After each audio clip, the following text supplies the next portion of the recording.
Hermanas y hermanos, el Señor esté con vosotros.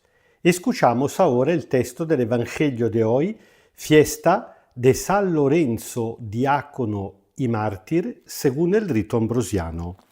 Lectura del Santo Evangelio según San Juan, capítulo 12, versículos desde 24 hasta 33.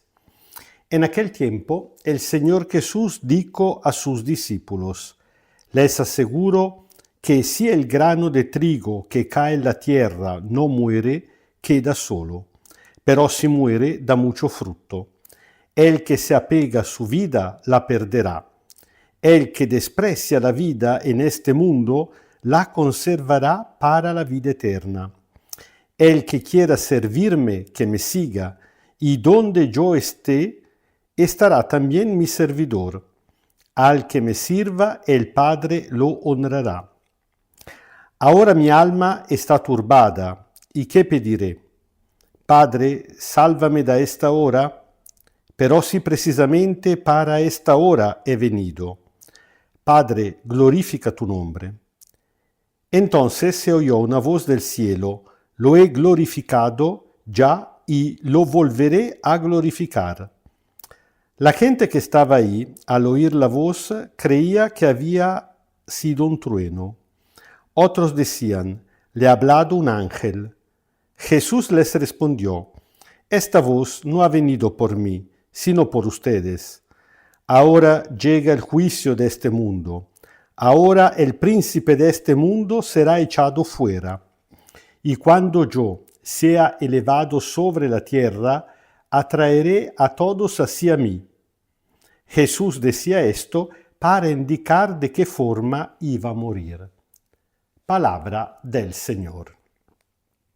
En la fiesta del mártir San Lorenzo, la liturgia ambrosiana nos ofrece un texto del Evangelio en el cual el Señor Jesús habla de su propio martirio. Antes que nada, hay que recordar una cosa: martirio es una palabra griega que significa testimonio. El mártir es el verdadero supremo testigo porque da su buen testimonio a Dios y a Jesús hasta el extremo en el sacrificio de su propia vida. Esto pero no significa que para ser auténticos testigos, en griego mártir, hay que llegar al sacrificio extremo, violento de la vida.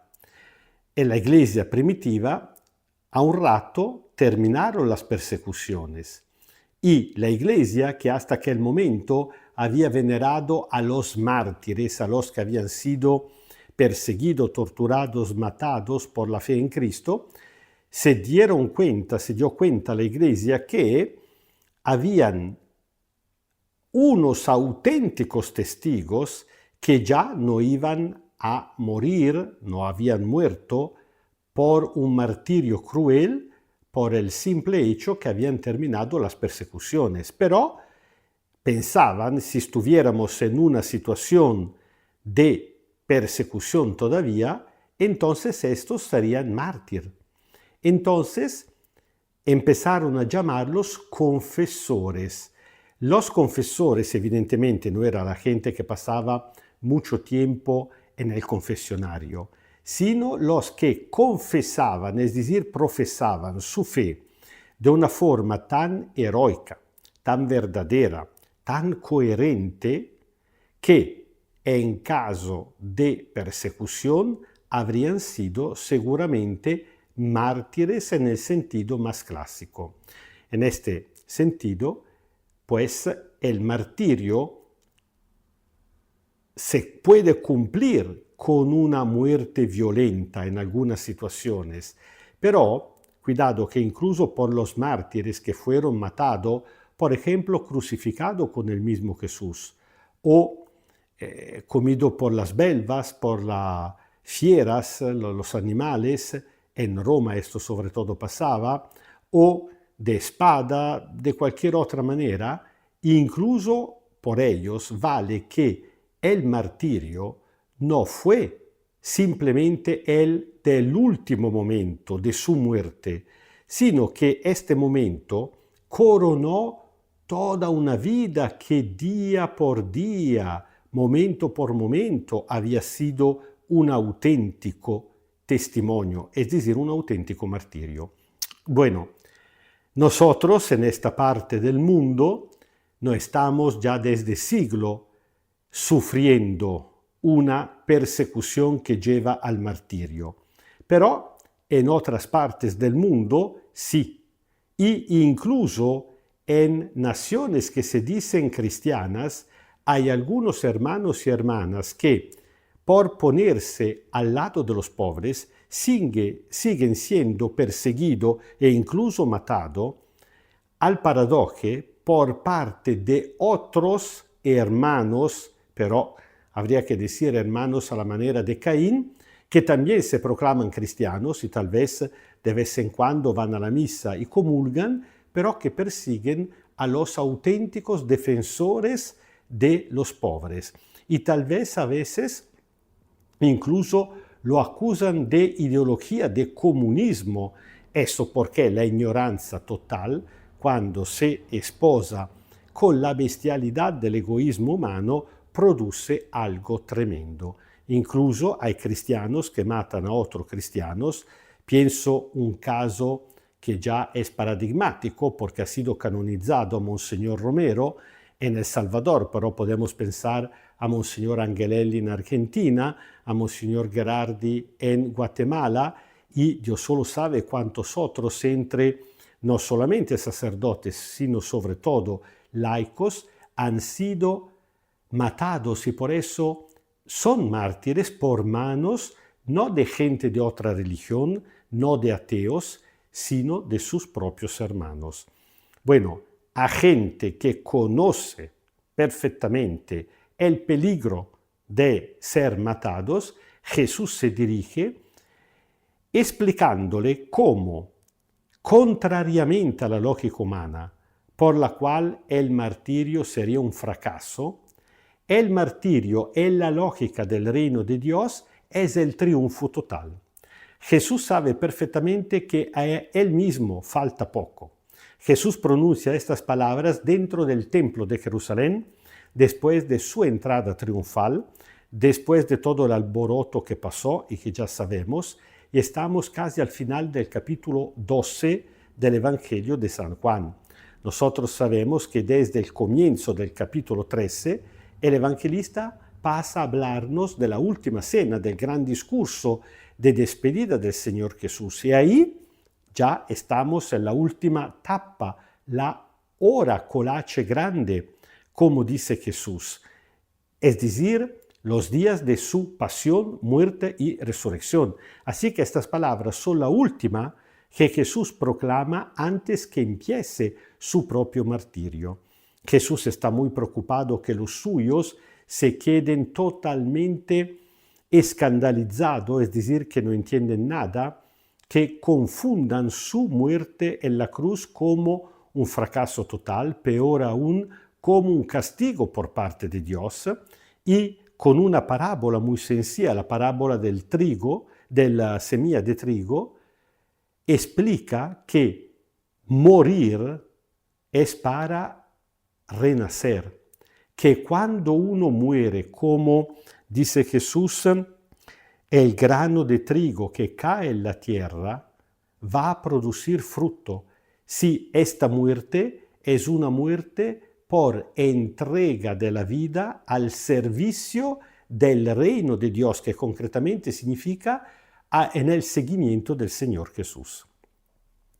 Y en este momento en el cual está explicando que tratar de dar paso atrás para conservar la vida significa perderla, porque significa perder el sentido mismo de la vida, que es la unión definitiva con Dios. Y al contrario, entregar su propia vida para fidelidad a Dios, al reino que Jesús ha venido a inaugurar, significa ganarse la vida. Jesús entra en una forma de intimidad, de confianza aún más grande. Dice, yo mismo estoy muy triste en este momento, mas aún dice, mi alma está turbada, que tengo que decir, Padre, sálvame de esta hora. No, porque precisamente por esto he venido. Cuidado, no está diciendo que ha venido para que lo crucificaran, para que lo rechazaran, sino que ha venido para mostrar la solidaridad de Dios con los hombres, identificándose en el destino de muerte de los humanos. ¿Qué habría pasado si los humanos, en vez que crucificar al Señor Jesús, lo hubieran aceptado? Jesús mismo, en cuanto hombre, habría muerto, como todos morimos. Habría compartido este destino de muerte del hombre, pero la muerte del Hijo de Dios siempre se habría convertido en resurrección, en vida eterna. Muriendo de forma natural, Jesús de toda manera se habría enfrentado y destruido a la muerte. El hecho de haber sido crucificado carga de sentido. Dice un rechazo sobre rechazo. Por eso ahí aún más se revela la gloria de Dios. La gloria de un Padre que es tan misericordioso hasta el punto que, como diría San Pablo, donde ha sido muy abundante el pecado, ha sido sobreabundante la gracia. Y de hecho, el Padre inmediatamente le responde diciendo, lo he glorificado, se refiere a su nombre, y volveré a glorificarlo. Esta es la tercera vez que escuchamos al Padre. La primera vez inmediatamente después del bautismo de Jesús en el río Jordán, en el monte de la transfiguración, y ahora la palabra son un poquito diferente, pero el sentido es lo mismo. Es el Padre que está presentando, está poniendo las credenciales a Jesús como hijo propio. Y aquí está añadiendo algo. No solamente dice como después del bautismo y en el monte que Él se ha complacido en Jesús, que significa que se ha revelado.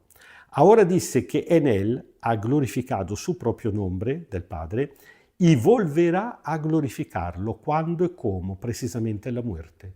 En la muerte el Padre glorifica nel senso que revela, manifesta su nombre, porque se revelará definitivamente como el Padre supremo de la misericordia, no dejando duda sobre su amor, su misericordia. Y lo glorificará también a Jesús, entregándole el título supremo, el título de Señor, que hasta esta altura, hasta este momento, solamente estaba reservado al Padre, a Dios. Bueno, Jesús termina tratando de explicar que todo esto pasará precisamente en el momento en el cual Él será levantado sobre la tierra, levantado en el sentido físico de la cruz, porque será levantado en la cruz, pero también y sobre todo después, levantado en la gloria de la resurrección y de la glorificación, precisamente en el momento de la entrega del título supremo divino Señor que el Padre le compartirá. El Señor esté con vosotros. Kyrie eleison, Kyrie eleison, Kyrie eleison. Os bendiga Dios Todopoderoso, Padre, Hijo y Espíritu Santo. Amén. Y haciendo tesoro del testimonio de San Lorenzo, y más aún evidentemente de las palabras y el testimonio mismo del Señor Jesús, tratamos nosotros también de ser auténticos mártires, no en el sentido evidentemente de una muerte cruel, que esto no dependería de nosotros, sino del testimonio auténtico de cada día, tal vez muy sencillo, que ni siquiera la mayoría de la gente puede ver, puede notar. Aquel testimonio que se transforma, se da en amor concreto, en el silencio, en el servicio a los más necesitados. Esta es nuestra manera más auténtica para ser auténticos testigos del Señor Jesús.